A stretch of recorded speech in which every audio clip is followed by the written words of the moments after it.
Každý někdy vyzkoušel to kouzlo taháku. Povím vám teď příběh spolužáka, který měl opisování prostě na háku. Začalo to na Gimplu, tak někde v prváku, kdy už paměť nestačila a bylo zapotřebí kouknout do taháku. Ten, kdo někdy opisoval, tak ví, jak buší srdce, když jde kolem učitelka a kouká se pod ruce. Proto každý snaží se vymýšlet nový finty, třeba jako Fandalálů ze sousední kvinty.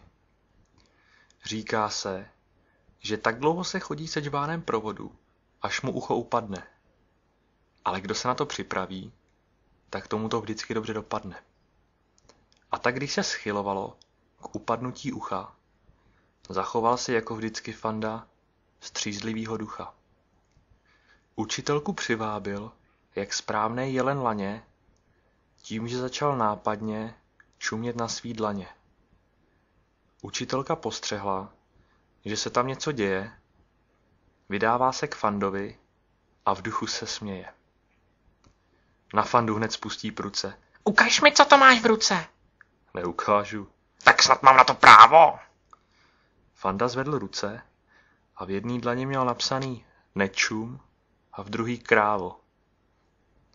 Učitelka myslela, jak Fandu hezky lapne, přitom se však dostala do situace trapné. Od té doby měla na paměti, co se vlastně stalo, no a Fanda za ty 4 roky opsal všechno, co se dalo. Když si na to vzpomenu, jaký byl Fanda flink, kde je vlastně spravedlnost, když já už 5 let makám a on je čerstvě ink.